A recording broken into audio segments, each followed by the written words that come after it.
मांग मेरी पत्नी से, अभी की अभी। वरना कहीं ऐसा ना हो उस दिन के लिए पूरी जिंदगी बचता है। मैं इस शहर का सबसे बड़ा हीरा व्यापारी हूँ। अमीर से अमीर लोग, मंत्री, संतरी सब मेरे पॉकेट में रहते हैं। मैं चाहूँ ना चुटकी में तुम्हारा नामो निशान मिटा सकता हूँ। पर अगर मैंने चुटकी बजाते ही तेरे पूरे बिजनेस का नामो निशान गायब कर दिया तो?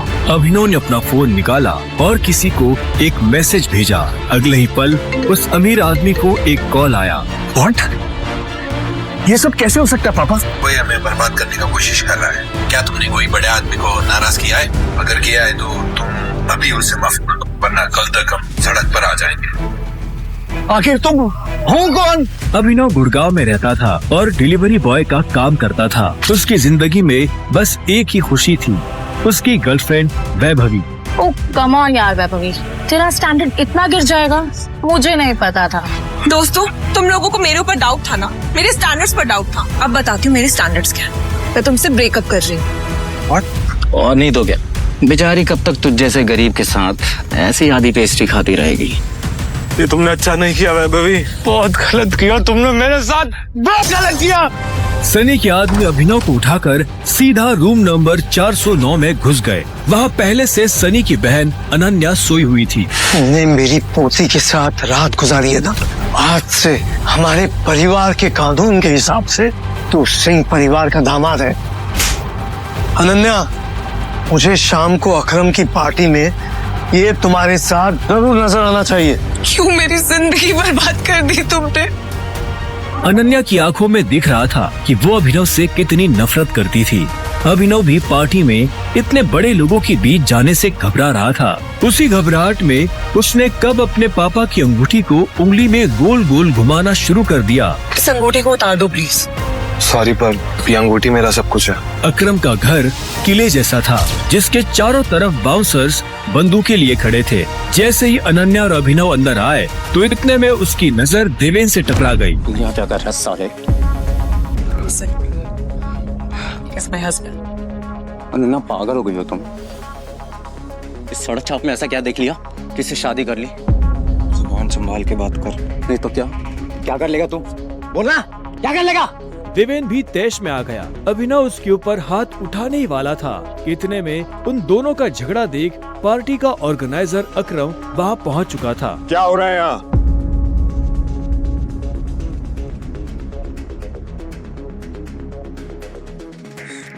अकरम सर, देखिए ना इस आदमी को, ये क्रिमिनल है, जबरदस्ती आपकी पार्टी में घुसाया। इधर आओ।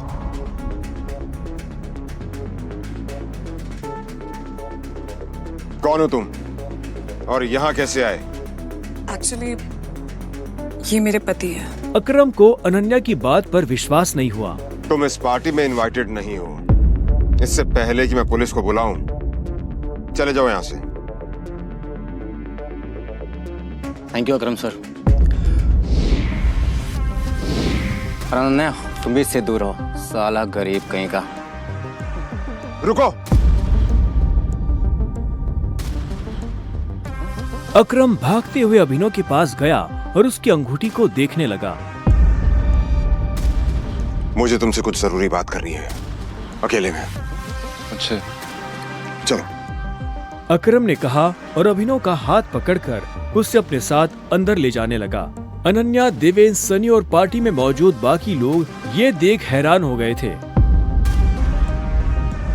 कुछ देर बाद जब वो अकरम के कमरे में पहुंच गए तो अकरम ने दरवाजा बंद किया और अभिनव के पास आकर बोला, मैं तुम्हारी ये अंगूठी देखना चाहता हूँ।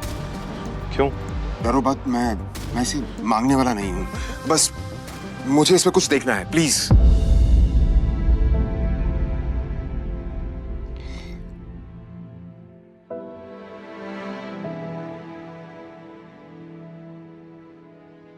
टाइगर?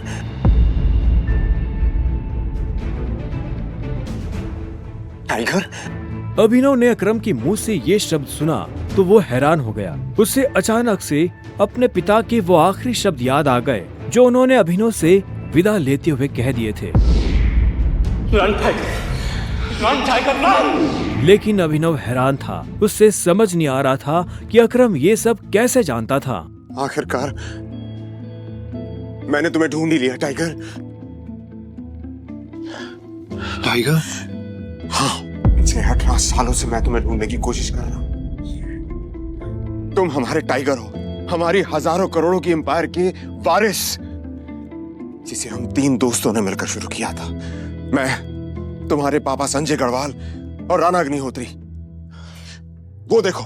इतना कहते ही अकरम ने दीवार पर टंगी एक तस्वीर की तरफ इशारा कर दिया, जिसमें संजय, अकरम और राणा तीनों मौजूद थे। राणा को देख अभिनव को झटका लगा। उसकी आंखों के सामने वो सपना फिर से हरा हो गया, जो वो हर सुबह देखकर उठता था। उस रात अभिनव के पिता को जिस आदमी ने गोली मारी थी वो राणा था। अभिनव की जिंदगी रातों रात पलट चुकी थी। उसके साथ जो हुआ उस पर उसे अभी तक यकीन नहीं हो रहा था। उसके हाथ में अपने पिता की तस्वीर थी, लेकिन उस तस्वीर में वो गुस्से से भरी निगाहों से राणा को देख रहा था। अगर उसका बस चलता तो वो अभी की अभी अपने पिता की मौत का बदला ले लेता। मैं तुमसे पूछना ही भूल गया, इतने सालों तक तुम थे कहां? कहां थे तुम? पापा के जाने के बाद मैं एक अनाथ आश्रम में पला बढ़ा। कई सालों के बाद वहां से निकला, काम करने लगा ताकि पढ़ाई के लिए पैसे जोड़ सकूं। लेकिन इस दौरान आप लोगों ने मुझे ढूंढा क्यों नहीं? टाइगर, ऐसा नहीं है कि मैंने तुम्हें ढूंढने की कोशिश नहीं की। जैसे कि मैंने तुम्हें बताया कि तुम्हारे पापा के जाने के बाद माफिया वर्ल्ड में अफरा तफरी मच गई थी। हम उसे भी संभाल रहे थे और तुम्हें भी ढूंढने की कोशिश कर रहे थे, लेकिन वक्त के साथ साथ तुम्हारा चेहरा भी बदल रहा था, इसलिए तुम्हें ढूंढने में बहुत मुश्किल हो रही थी। फिलहाल अब तुम मिल गए हो। अब तुम्हें देखकर मोंटी और बाकी सब लोग बहुत खुश होंगे। मोंटी का नाम सुनते ही अभिनव को गुस्सा आ गया था। मोंटी एक गद्दार का बेटा था। अभिनव ना तो उस गद्दार के बेटे से मिलना चाहता था और ना ही बात करना चाहता था। लेकिन पापा ने तो मुझे कभी इस माफिया ग्रुप के बारे में कुछ बताया ही नहीं। वो चाहते तो मुझे बता भी सकते थे। तब तुम बहुत छोटे थे, शायद इसीलिए संजय ने तुम्हें इन सब चीजों से दूर रखा। लेकिन मेरा यकीन मानो, मैंने तुम्हें ढूंढने की बहुत कोशिश की। अब तुम मिल गए हो तो मुरझाया हुआ द माफिया किंग फिर से जिंदा हो जाएगा। चीयर्स। अभिनव के मन में कई सारे सवाल उठ रहे थे। उसे समझ नहीं आ रहा था कि राणा का राज अकरम और बाकी लोगों को पता क्यों नहीं चला, और क्यों एक गद्दार का बेटा अभिनव की गद्दी पर बैठा हुआ था। इससे पहले कि अभिनव अपने आप को कोई जवाब दे पाता, अकरम उसके पास आया और उसने अभिनव को 50 करोड़ रुपए का एक चेक थमा दिया। ये लो, इसे रख लो। जब तक तुम टाइगर की पोजीशन नहीं पा लेते, तब तक तुम्हें इसकी जरूरत पड़ेगी। अभिनव ने अकरम के हाथ से चेक लिया और उसे देखने लगा। उसकी जिंदगी पलट तो गई थी, लेकिन अभी भी ऐसे कई सवाल थे जिनके जवाब उसे नहीं मिले थे। एक बात और, तुम्हारी असली पहचान के बारे में फिलहाल किसी को कुछ पता नहीं लगना चाहिए। इसलिए अभी तक जैसे जीते आए थे वैसे ही जीते रहना, समझे? अभिनव ने हाँ में सिर हिलाया और दोनों कमरे से बाहर आ गए। इधर अनन्या चिंता भरी निगाहों से उस कमरे के दरवाजे को देख रही थी जिसमें अभिनव और अकरम थे।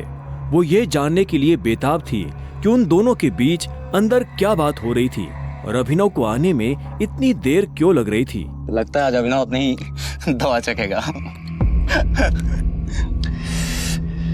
ऐसे कितने दुख की बात है ना, शादी के बाद बेचारा ऐश करने से पहले ही मर जाएगा। ये सुन अनन्या को झटका लगा। वो जानती थी कि अकरम के लिए किसी को मारना कोई बड़ी बात नहीं थी। अकरम सर जैसे गटर के चूहों को बर्दाश्त नहीं करते हैं, साफ कर देते हैं। देखना ये भी नहीं बचेगा। इसे कहते हैं शादी करके मर गया, वो बात सच हो जाएगी ये। अनन्या को ये सुनकर बुरा लगा। कोई इंसान किसी दूसरे इंसान की मौत पर खुश कैसे हो सकता था? प्लीज एटलीस्ट उसके बारे में इस तरह से बात तो मत करो। तो कैसी बातें करें? जिसके जैसे लक्षण होते हैं ना, उसके बारे में वैसी ही बातें होंगी। देवेन सही कह रही है वो, बिल्कुल ठीक कह रही हो। हमें उसके बारे में ऐसे बात नहीं करनी चाहिए। वैसे भी मेरे दादाजी ने कहा था कि मरे हुए लोगों के बारे में ना गलत बात नहीं करनी चाहिए।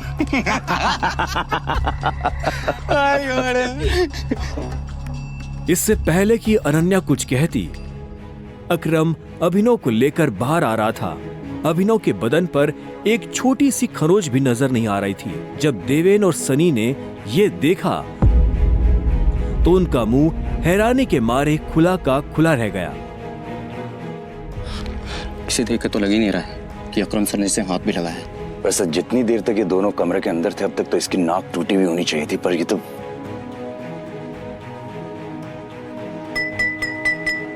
लेडीज एंड जेंटलमैन, मैं आप सबको किसी से मिलवाना चाहता हूं। ये अभिनव, मेरे सबसे पुराने ड्राइवर का बेटा, मेरे लिए बहुत अजीज है ये। अकरम ने जैसे ही अभिनव का सबसे परिचय करवाया तो देवेन और सनी खुश हो गए, लेकिन अनन्या को ये सुनकर झटका लगा। Enjoy the party please.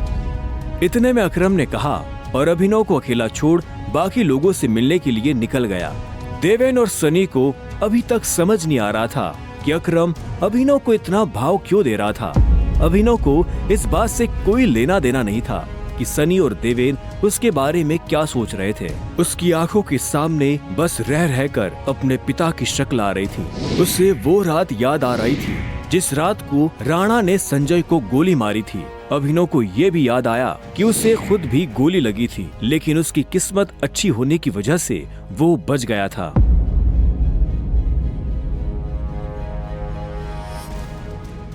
मुझे नहीं लगा था कि तुम अपने पैरों पर बाहर भी आ पाओगे। अच्छा, तुम्हें मेरी इतनी चिंता हो रही थी? ओ प्लीज, मुझे चिंता नहीं हो रही थी, बस तुम्हें तो अपनी चिंता होनी चाहिए ना। अगर जिंदा रहना चाहते हो तो थोड़ा बच कर रहो। अकरम सर ने तेरे से अंदर क्या बात की बता। उन्होंने मुझसे कहा कि अगर देवेन जैसा कहता तुझसे सवाल पूछे तो उसे जवाब मत देना। देवेन ने उसे गाली दी, लेकिन अभिनव पर उसका कोई असर नहीं हुआ। उसके दिमाग में इस वक्त पहले से ही कई जरूरी चीजें घूम रही थी। इसके बाद पूरी पार्टी के दौरान अनन्या ने अभिनव से कोई बात नहीं की। मेरा घर यहाँ से पास में है, वहीं ले लो। तुमने सोच भी कैसे लिया कि मैं तुम्हारे साथ तुम्हारे घर आ रही हूँ? तुम्हारी हालत ऐसी है तो पता नहीं तुम्हारी घर की हालत कैसी होगी। तुम मेरी पत्नी हो, मेरे साथ नहीं रहोगी तो किसके साथ रहोगी? सुनो, अपनी ये 2 कौड़ी का लॉजिक ना अपनी जेब में रखो। पहले तुम मुझे ये बताओ, तुम मेरे बिस्तर में कैसे आए? ये सवाल तो मैं भी तुमसे पूछना चाहता हूँ। अच्छी बात है, लेकिन मैं तुम्हारे साथ तुम्हारे घर रहने नहीं आ रही हूँ, मैं अपने घर जा रही हूँ, ठीक है? और अगर इन फ्यूचर मजबूरी भी रहे ना तो मैं तुम्हारे साथ तुम्हारे घर में नहीं रहूंगी, तुम मेरे घर रहने आओगे एक नौकर की तरह, समझे? अभिनव ने पहले उसे देखा और फिर अपनी उंगली में पहनी हुई उस अंगूठी को देखने लगा। अगर आज वो अंगूठी नहीं होती तो पता नहीं उसका क्या होता।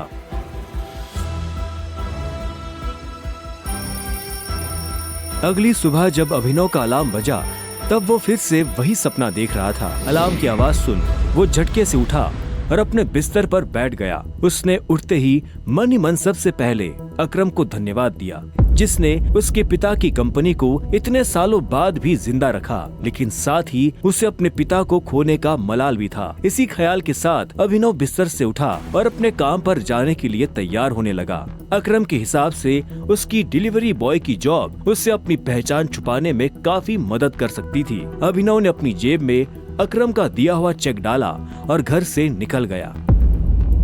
1 घंटे बाद जब वो अपनी बाइक से ऑफिस आया और कॉरिडोर में चलने लगा तो उसे पीछे से आवाज आई, ए डिलीवरी बॉय। यह आवाज उसके साथ काम करने वाले हरीश की थी। उसे ऑफिस में अपना काम करने की नहीं, अभिनव को चिढ़ाने की तनख्वाह मिलती थी। क्या हुआ, कुछ काम है? मुझे देर हो रही है। हाँ, अबे तुझे किसी मीटिंग में जाना है, बॉस तुझे बुला रहा है। और भाई कल तू कहाँ चला गया था बिना बताए? अपने बाप की बारात में गया था क्या? ये सुन अभिनव की नसें गुस्से में फटने को आई थी। वो चाहता तो अभी हरीश के सारे दांत एक मुक्के में अलग कर सकता था, लेकिन उसने अपने आप को शांत किया और उसकी बात का जवाब दिए बिना अपने बॉस के कैबिन की तरफ बढ़ने लगा। Good morning sir. ऐसा क्या है गुड इस मॉर्निंग में? अभिनव के पास इस सवाल का कोई जवाब नहीं था। ऐसे में उसके बॉस ने आगे कहा, कल तुम बिना बताए चले कैसे गए? अभिनव के पास इस बात का भी कोई जवाब नहीं था। वो चाहता तो अपने बॉस को कोई बहाना बनाकर टाल सकता था, लेकिन अभिनव झूठ नहीं बोलना चाहता था। कल कितनी सारी डिलीवरी थी, तुम्हारी वजह से हमारा कितना नुकसान हुआ तुम्हें पता है? पर सर मुझे महीने में कैजुअल लीव तो मिलती है, तो शट अप! काम तो तुमसे होता नहीं है, बस बहस करने चले आते हो। ये कंपनी तुम्हारे बाप की है। ये सुनते ही अभिनव का पारा गर्म हो गया था। उसने गुस्से में अपनी मुट्ठी भींच ली और घूरते हुए अपने बॉस को देखने लगा। घूर क्या रहा है? अपना सामान बांध और निकल यहाँ से। You are fire! अभिनव को ये सुनकर झटका नहीं लगा। असल में वो जानता था कि उसके साथ ऐसा कुछ बहुत जल्दी हो सकता था। उसका बॉस और देवेन एक दूसरे को बहुत अच्छी तरह से जानते थे। कल पार्टी में अभिनव ने देवेन को जिस तरह से जवाब दिया, उन्होंने मुझसे कहा कि अगर देवेन जैसा कहता तुझसे सवाल पूछे तो उसे जवाब मत देना। उससे उसे समझ आ गया था कि आज नहीं तो कल ये होकर रहेगा। ठीक है, कोई बात नहीं, मैं चला जाता हूँ। जो मैंने पूरा महीना काम किया है उसकी सैलरी दे दीजिए। सैलरी? तेरी वजह से हमारा जो नुकसान हुआ उसकी भरपाई अगर मैं तेरी सैलरी से भी करूँ ना, तो भी तुम्हें अपनी जेब से 10,000 रुपए देने पड़ेगी। शुक्र मना कि वो मैं तुझसे नहीं मांग रहा, इसलिए चुपचाप निकल यहाँ से। क्या बोल रहे हो सर आप? क्या मेरे एक दिन आने का 25,000 का नुकसान हो गया? मैं तब तक यहाँ से नहीं जाऊंगा जब तक मुझे मेरी सैलरी नहीं मिल जाएगी। सैलरी दीजिए। सैलरी? रुक, अभी देता हूँ तुझे तेरी सैलरी। उसके बॉस ने कहा और टेबल पर रखी घंटी बजा दी। अगले ही पल कमरे का दरवाजा खुला और 4 बाउंसर अंदर घुस आए। उठाकर बाहर पटको साले को।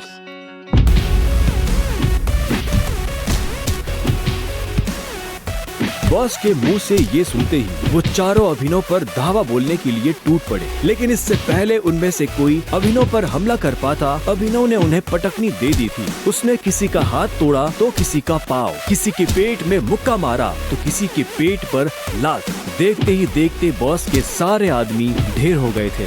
बॉस ये देख भौचक्का रह गया था। अभिनव अब सीधा बॉस के पास आया और उसकी गर्दन पकड़कर बोला,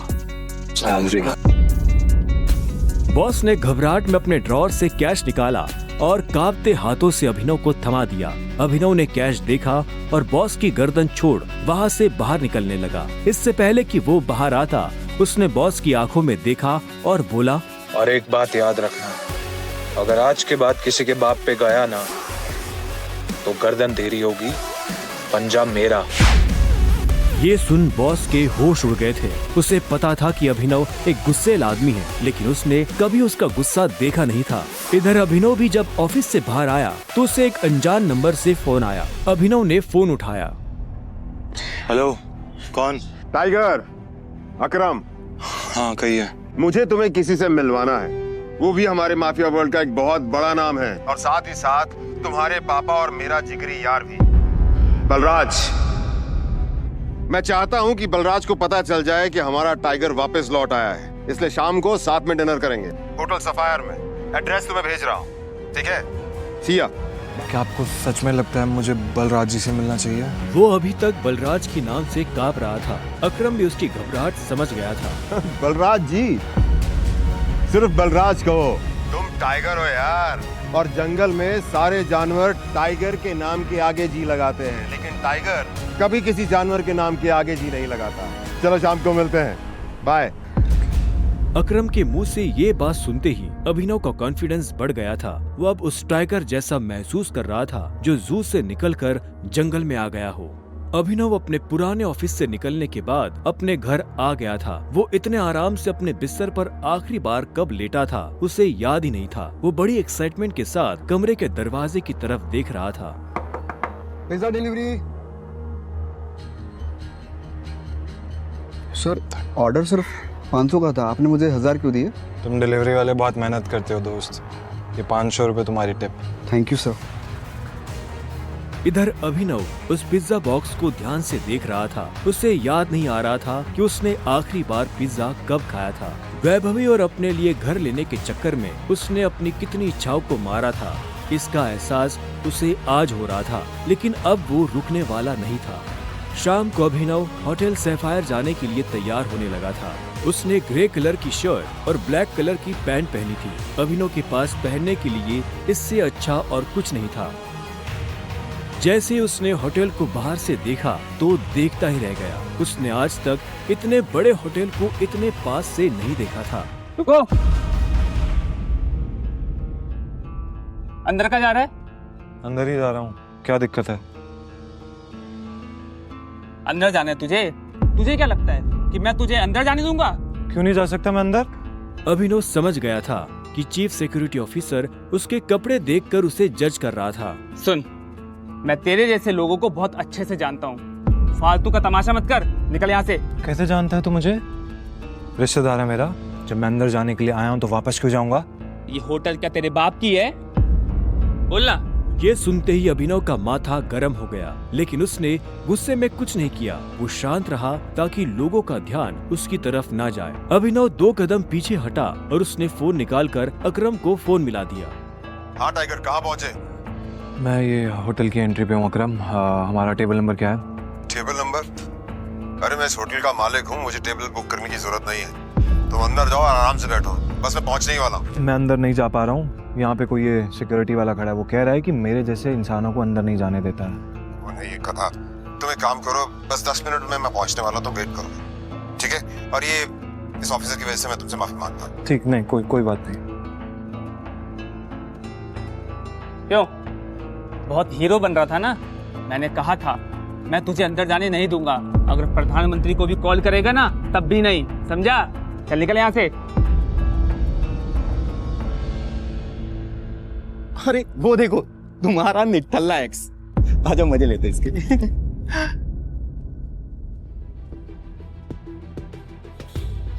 इससे मैंने अपना बॉयफ्रेंड कभी माना ही नहीं। वैसे भी मैं अपनी से छोटे लोगों से बात नहीं करती, मुंह नहीं लगती, उन्हें बॉयफ्रेंड क्या बनाऊं? तुम छोटे आदमी के मुंह नहीं लगती होगी, लेकिन ये छोटा आदमी तुम्हें एक सलाह देना चाहता है। इंसान की पहचान उसकी जुबान से होती है। जुबान संभाल के बात करो, वरना किसी दिन यही जुबान तुम्हारी जान ले लेगी। वाह, क्या बात कही है, ताली बजाओ। Very nice. तो फिर तुमसे तुम्हारे पैर क्यों नहीं संभाले गए? यहाँ कैसे चले आए? पिए हुए हो क्या? अकरम ने बुलाया मुझे यहाँ पे। अच्छा, अरे हाँ याद आया, अकरम सर ने उस दिन कहा था तू उनके किसी ड्राइवर का बेटा है, तो यहाँ अपने बाप की जगह ड्राइवर की नौकरी मांगने आया क्या?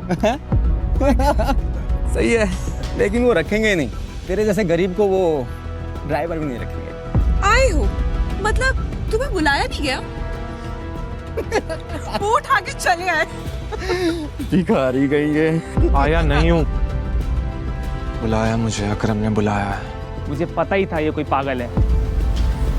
तभी वहाँ एक काले रंग की चमचमाती हुई महंगी सी गाड़ी आकर खड़ी हो गई। सभी पलटकर गाड़ी को देख रहे थे। अकरम गाड़ी से बाहर निकला और उसके साथ एक और आदमी था। वो देखने में लंबा चौड़ा और मजबूत था। वो और कोई नहीं बल्कि बलराज था।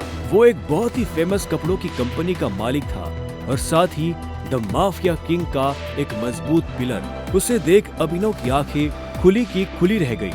उसने बलराज के बारे में सुना था। क्या आपको सच में लगता है मुझे बलराज जी से मिलना चाहिए? उसे तस्वीरों में देखा था, लेकिन तस्वीरों में देखने और सामने से देखने में जमीन आसमान का अंतर नजर आ रहा था। उसके मन में यह सवाल उठ रहा था कि आखिर बलराज उससे क्यों मिलना चाहता था। क्या चल रहा है यहाँ? सॉरी सर, लेकिन इस आदमी ने मुझे और कस्टमरों को काफी परेशान किया हुआ है। मैं इस चोर को अंदर जाने से रोक रहा हूँ तो ये यहाँ पे तमाशा कर रहा है। क्या तुम्हारी हिम्मत कैसे हुई इसे चोर कहने की? तुम होते कौन हो इसे अंदर जाने से रोकने वाले? ये होटल तुम्हारे बाप ने खोल रखा है क्या? ये मेरा मेहमान है और तू आज के बाद इस होटल के आसपास भी दिखाई दिया ना तो तेरी टांगे तोड़वा दूंगा। Get lost. Sorry sir.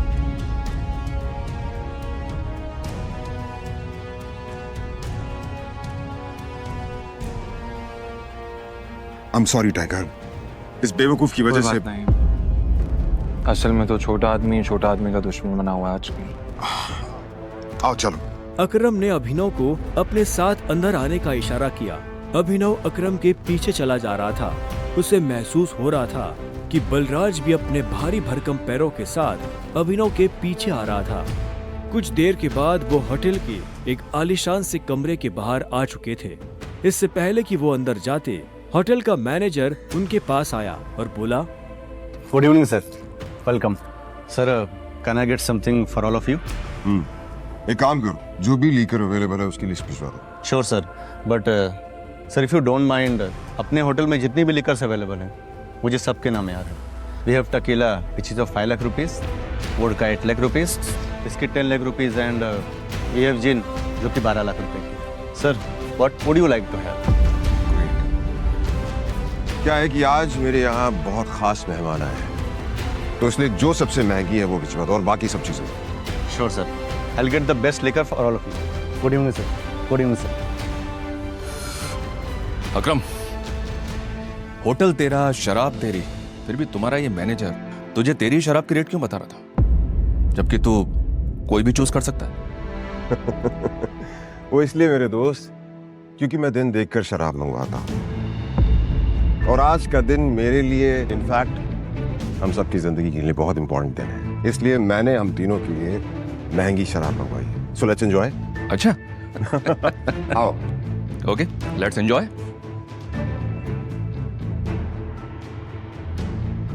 अब तुम्हें यहाँ अपनी पहचान छुपाने की जरूरत नहीं है, ये रूम प्राइवेट भी है और सबसे सेफ भी। बैठो। वो एक आलीशान कमरा था। वो तीनों बैठ गए। तब अभिनव बलराज को बहुत ध्यान से देख रहा था। बलराज, आज मैंने तुम्हें यहाँ एक बहुत इंपॉर्टेंट इन्फॉर्मेशन देने के लिए बुलाया है। हमें संजय का बेटा टाइगर मिल गया है, लेकिन फिलहाल वो अंडरकवर है, इसलिए उससे तुम्हें मैं बाहर नहीं मिलवा सकता था। Sir your snacks and drink.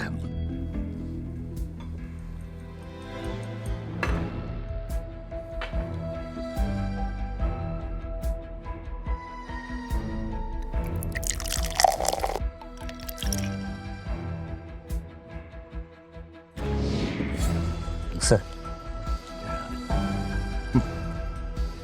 Sure.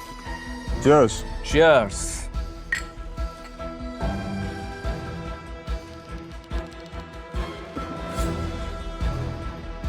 तो यही है टाइगर? हाँ, ये है हमारा टाइगर, और मैं चाहता था ये हमारी टीम के बड़े और भारी मेंबर्स से मिलने, और मिलने के बाद जिस तरफ हम बढ़ रहे हैं उस तरफ बढ़ने में ये हमें लीड करे।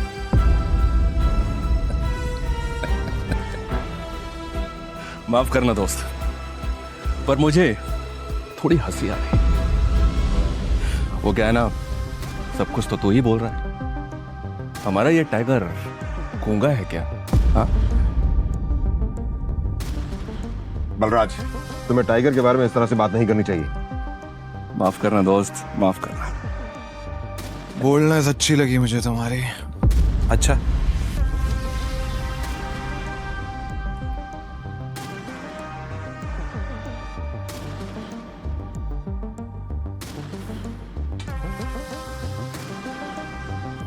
हो गए तुम बॉस, लेकिन ये मत भूलना तुम किसके सामने बैठे हो। टाइगर हूं मैं। टाइगर ना ही चुप रहता है, ना ही धीरे बोलता है। टाइगर सीधा धाड़ता है।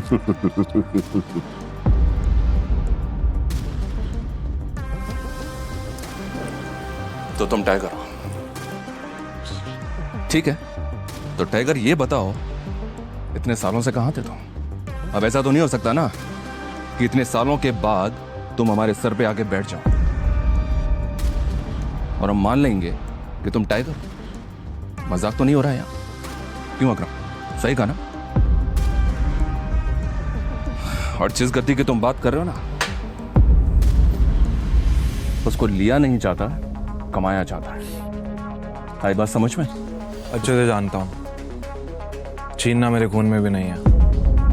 मैं इतने सालों से कहाँ गायब था, क्या कर रहा था, ये सब समझाने का तो हमारे पास टाइम नहीं है शायद। और रही बात कि मैं टाइगर हूं या नहीं हूं, ठीक है, तुम तरीका बताओ, साबित कर दूंगा।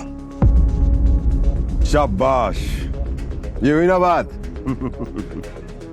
अकरम ने मुस्कुराते हुए अभिनव को देखा। उसकी आंखों में अभिनव के लिए गर्व की भावना झलक रही थी। उसने जितना सोचा था, अभिनव उससे भी खूंखार था, लेकिन बलराज के माथे पर शिकन बरकरार थी। उसकी आंखों से पता चल रहा था कि वो इतनी जल्दी अभिनव को टाइगर नहीं मानने वाला था। वैसे भी पूरे ग्रुप में अगर बलराज किसी चीज के लिए जाना जाता था तो वो थी उसकी जिद। वो इस बात को नहीं पचा सकता था कि कल को एक बच्चा उसके सर पर बैठकर राज करे। सिर्फ अकरम की शाबाशी से काम नहीं चलेगा प्यारे, पर मैंने अभी एक्सेप्ट नहीं किया है कि तुम टाइगर हो। तुमने कहा कि तुम साबित कर सकते हो कि तुम टाइगर हो, तो ठीक है, मैं तुम्हें चैलेंज देना चाहता हूं। ये क्या कह रहे हो तुम? Relax Akram, relax. Let's fight, लड़ते हैं। अगर तुम जीते तो हम मान लेंगे कि तुम टाइगर हो, लेकिन अगर तुम हारे तो हमसे कुछ पैसे लेना और गुड़गांव से कहीं बहुत दूर जाकर सेटल हो जाना। बलराज, क्या कह रहे हो तुम? ये सही नहीं है।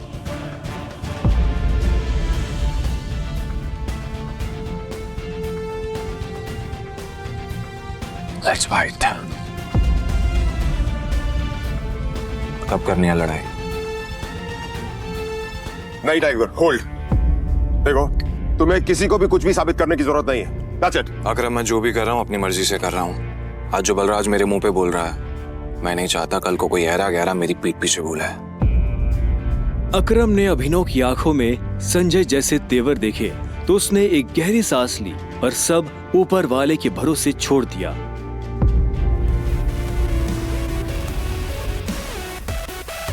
लगभग 1 घंटे के बाद बलराज अभिनव और अकरम के साथ अपनी प्राइवेट एरेना में आ गया था। ये वही एरेना थी जहां पर बलराज अक्सर लड़ाई किया करता था। उस बड़ी सी एरेना में उन तीनों के अलावा और कोई नहीं था। एक बार फिर सोच, मैं आज तक इस रिंग में हारा नहीं हूं।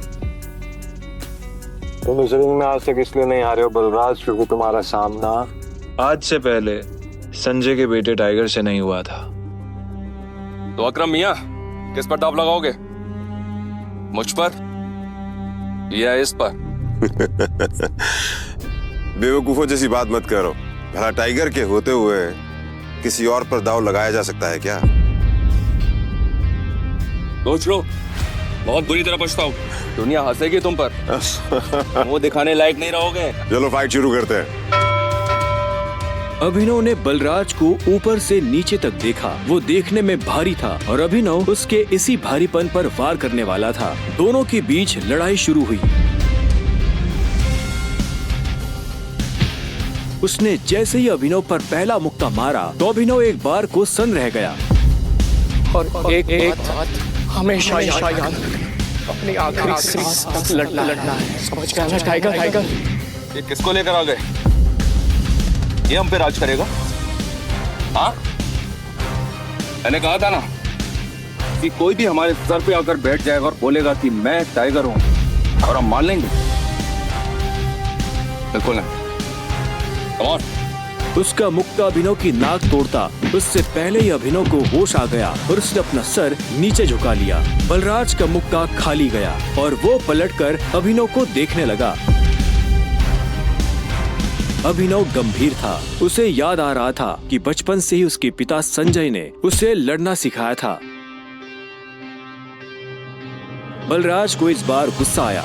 वो फिर से तेजी से अभिनव की तरफ बढ़ा और अभिनव ने झुक करके उसके पैर पर लात मार दी। बलराज अपने आप को संभाल नहीं पाया। अरे बलराज, सरेंडर कर दो। क्यों अपना रिकॉर्ड खराब कर रहे हो? मैं बाहर किसी से नहीं कहूंगा कि तुम टाइगर से हार गए। बलराज एक के बाद एक अभिनव पर मुक्के बरसाना शुरू कर दिए। अभिनव ने अपने आप को उसके मुक्कों से बचाया।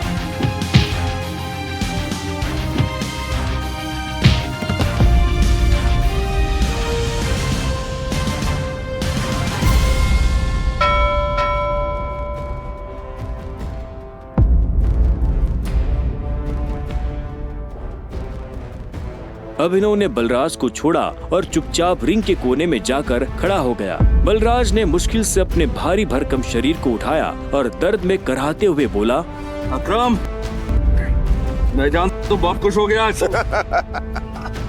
बलराज की कमर में मोच आई थी और उसने हंसते हुए अभिनव से कहा, कहाँ से सीखा ये सब?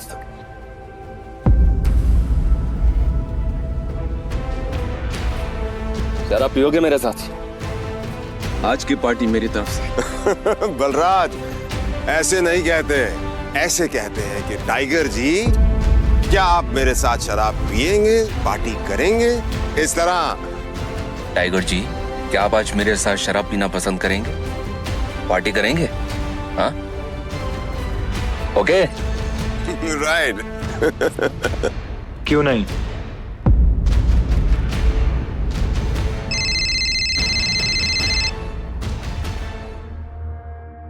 हाँ अनन्या। देखो, मेरे मम्मी पापा आ गए हैं। जो कुछ भी हुआ है उन्हें सब पता चल चुका है। वो तुमसे मिलना चाहते हैं तो तुम जहाँ भी हो अभी कभी घर आओ। क्या अभी? हाँ तो इतनी हैरान होने की जरूरत नहीं है। जो किया अब उसे भुगतो। वैसे अकरम बलराज, अभी तुम लोगों के साथ नहीं चल पाऊंगा। मुझे घर पहुंचना है, मेरे ससुराल, मेरे सास ससुराल में। ससुराल? तुम्हारी शादी कब हुई? लंबी कहानी है, कभी और बताऊंगा। सब ठीक तो है ना? हमें मोंटी को बुलाकर बता देना चाहिए कि नहीं बलराज, अभी फिलहाल इसकी असली पहचान किसी के बारे में पता नहीं चलना चाहिए, और किसी को पता नहीं चलना चाहिए कि टाइगर लौट आया है। ठीक है? मोंटी जो कर रहा है उसे करने दो। चलो मैं निकलता हूँ, और अकरम तुम्हें याद है ना मुझे वो नई नौकरी के लिए। डोंट वरी, तुम्हारा काम हो जाएगा। ये सुन अभिनव ने अकरम और बलराज से हाथ मिलाया और वो बाहर आ गया। उसने अपने जाने के लिए एक कैब बुक कर ली थी। टाइगर, ये लो, ये वही शराब है जो हमने होटल में पी थी। अपने सास ससुर को जाकर पिला देना, उनकी 7 पुश्तों में किसी ने नहीं पी होगी। इस सब के लिए थैंक यू अकरम। तुम्हें भी वापस आकर हमारी उम्मीदें जिंदा करने की।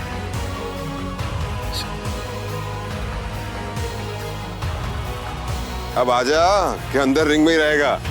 कुछ देर के बाद गाड़ी अनन्या के घर के बाहर आकर रुकी। अभिनव नीचे उतरा और गहरी सांसें लेते हुए घर के अंदर पहुंच गया।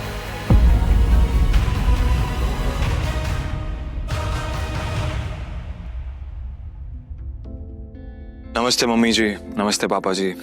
ये मैं आप लोगों के लिए लेकर आया था। अरे वाह, क्या बात है, बहुत एक्सपेंसिव है यार। हैं?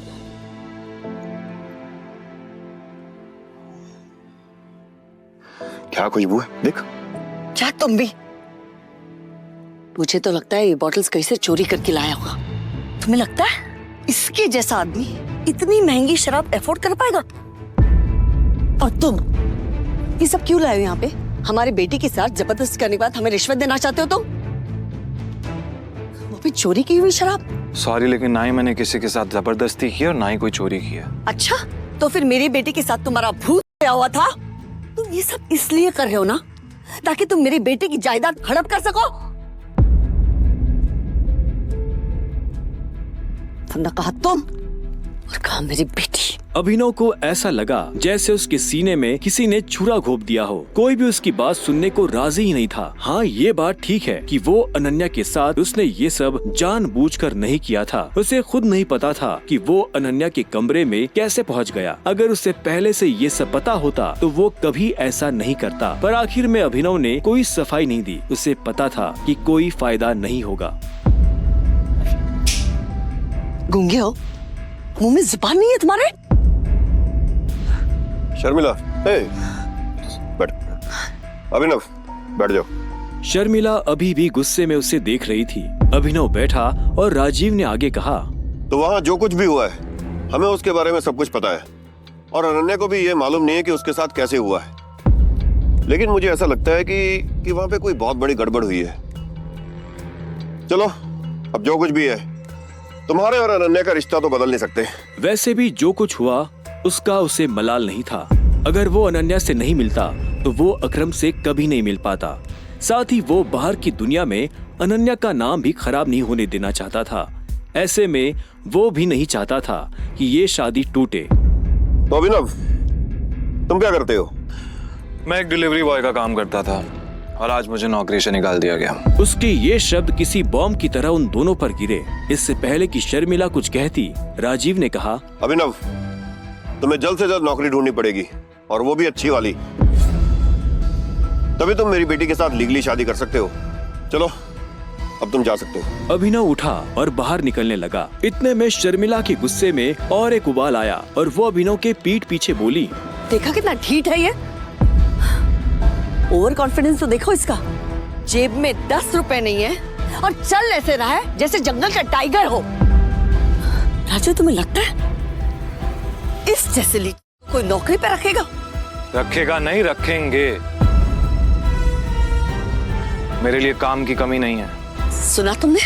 राजीव भी अभिनव की बात सुन हैरान हो गया। इतने में अभिनव शर्मिला के पास आया और बोला, अगर मुझे एक अच्छी नौकरी मिल गई तो क्या आप मुझे ये साबित करने का मौका देंगी कि मैं अनन्या से शादी करने के लायक हूँ? कॉन्फिडेंस है। अरे भाड़ में जाए ऐसा कॉन्फिडेंस। और तो नौकरी का मतलब ये नहीं है कि कल के तुम किसी पार्किंग लॉट में जाके बैठो और लोगों की गाड़ियों की रसीद पढ़ो। मेरा मतलब है नौकरी जैसी नौकरी, असली नौकरी, सही वाली नौकरी। और अगर कल तक तुम्हें ऐसी नौकरी मिल जाती है ना, तो तुमने जो कुछ भी अभी कहा उसके बारे में एक बार सोच सकती हो। शर्मिला से ये सुनते ही अभिनव के चेहरे पर बड़ी सी मुस्कान आ गई। शर्मिला को नहीं पता था कि अभिनव कौन है और उसके पीछे किसका हाथ है। उसने मुस्कुराते हुए हाँ में सिर हिलाया और घर के अंदर जाने लगा। रात बहुत हो चुकी थी और उसे पता था इस वक्त वो अपने घर नहीं जा सकता था। उसने सोचा था कि वो अनन्या के कमरे में जाकर सो जाएगा। वैसे भी अब दोनों पति पत्नी थे। ऐसे में अभिनव जैसे तैसे उस बड़े से घर में अनन्या के कमरे के बाहर पहुंच चुका था। क्या है? रात बहुत हो गई, मैं अपने घर नहीं जा सकता, मुझे सोने के लिए जगह चाहिए। तो क्या, तुमने मुझे अपने मम्मी पापा से मिलने के लिए बुलाया था ना, तो तुम ही जगह दो सोने की। हेलो, तुम्हें क्या लगता है मैं फिर से तुम्हें अपने कमरे में आने दूंगी? तो मैं और कहाँ जाऊंगा? मुझे नहीं पता, जो करना करो, बट पैर हटाओ वरना मैं तोड़ दूंगी। अभिनव पहले तो नहीं डरा, पर जब दरवाजा उसके पैर को छूने ही वाला था कि उसने अपना पैर पीछे खींच लिया। अनन्या ने दरवाजा बंद किया और दूसरी तरफ से चिल्लाते हुए बोली, नौकरों की जगह ना मालिकों के कमरों में नहीं, घरों के स्टोर रूम्स में होती है। ये सुनते ही अभिनव को बुरा लगा, पर वो कर भी क्या सकता था। उसने बस बंद दरवाजे को देखा और हताशा से अपना सिर हिलाने लगा। अब आगे क्या होने वाला था, कहाँ सोने वाला था अभिनव, और क्या उसे इस घर में कभी इज्जत मिल पाएगी, और क्या होगा जब अनन्या के घर वालों को अभिनव की असली पहचान के बारे में पता चलेगा। आगे की कहानी जानने के लिए देखें अगला एपिसोड सिर्फ पॉकेट FM के YouTube चैनल पर, और द रिटर्न ऑफ टाइगर के सारे एपिसोड्स को सुनने के लिए डिस्क्रिप्शन में दी लिंक से डाउनलोड करें पॉकेट FM ऐप।